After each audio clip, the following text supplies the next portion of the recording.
और जरा इस वक्त एक गोड्डा से ही बड़ी खबर आ रही है, जरा उस बड़ी खबर से भी दर्शकों को जोड़ दें और आपसे समझने का भी प्रयास करें। गोड्डा से एक खबर है कि महगामा में स्थिति तनावपूर्ण बताई जा रही है।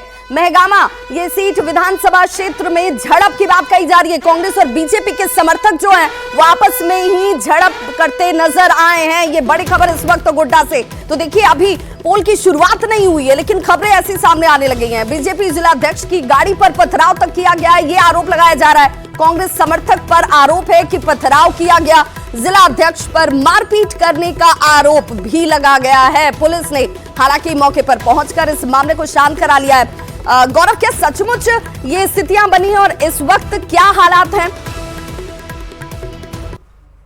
बिल्कुल, कल रात की ये घटना बताई जा रही है जब कल देर रात भाजपा और जो कांग्रेस के समर्थक हैं उनके बीच झड़प देखने को मिली और इस झड़प के बीच भाजपा के नाराज जो समर्थक हैं वो भी भाजपा के जिला अध्यक्ष से उलझते हुए नजर आए। कल देर रात की बात बताई जा रही है और लगातार इस चीजों की सूचना जो है वो भाजपा जिला अध्यक्ष संजीव मिश्रा अपने फेसबुक प्रोफाइल पर भी करते नजर आए थे। उन्होंने कहा कि कल रात हमें पुलिस ने सेफ किया, इस वजह से हम सेफ हो पाए हैं। उनका आरोप है कि कांग्रेस के कुछ कार्यकर्ता और भाजपा के कुछ नाराज कार्यकर्ता, जिनमें से कि निरंजन सिंह का वो नाम कहते हैं, उनके कुछ सहयोगियों द्वारा उनके गाड़ी पर पथराव किया गया। हालांकि निरंजन सिंह ने भी अपने चोट को दिखाते हुए ये कहा है कि संजीव मिश्रा और भाजपा के गुट द्वारा उनके साथ मारपीट की गई। कल देर रात ये स्थिति वहां तनावपूर्ण देखने को मिली। तो इस स्थिति को देखते हुए जिला प्रशासन सजग हुई। वो संजीव मिश्रा कहते हैं कि पुलिस ने उन्हें वहां से जो है वो ले जाकर सुरक्षित स्थान पर पहुंचाया। को सामान्य कर लिया क्या है, लोगों को समझा बुझा दिया गया और अब तो बारी आपके वोट की है। अगर नाराजगी है तो वोट का इस्तेमाल कीजिए,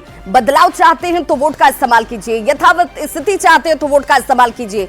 ये सब कुछ आपके एक वोट की ताकत में है और इसीलिए बहुत जरूरी हो जाता है कि जब आप शिकायतों से बाहर निकलकर बदलाव चाहते हैं, आप चाहते हैं कि भाई कुछ तस्वीर बदल जाए, हमें हमारी जो मांग है उन मांगों पर सरकारें ध्यान दें, तो आपके पास वो एक अचूक ताकत है। आपके पास कह लीजिए एक तरीके का ब्रह्मास्त्र है जिसका इस्तेमाल आप कर सकते हैं और इसीलिए अब बारी आपकी है। झारखंड के चुनाव में बहुत कुछ नया इस बार आपको देखने को मिला होगा और झारखंड का ये चुनाव अपने आप में बेहद महत्वपूर्ण हो जाता है। इसके मायने को समझना बहुत जरूरी है। लोकसभा चुनाव के बाद दूसरा सबसे बड़ा चुनाव और इसीलिए इस चुनाव से कहा जा रहा है कि देश की सियासत पर इसका बड़ा असर आपको देखने को मिल सकता है। और अगर इस बदलाव की बात कर ली, इससे क्या बदलेगा, इससे क्या बदलता हुआ नजर आएगा, तो एनडीए को जीत मिली तो मोदी का कद जो है वो बढ़ता हुआ आपको दिखेगा और इसीलिए इस बार बहुत ताकत झोंकी गई। जीत मिली तो बीजेपी सरकार को राज्यों की संख्या में बढ़ोतरी होती हुई आपको दिखेगी।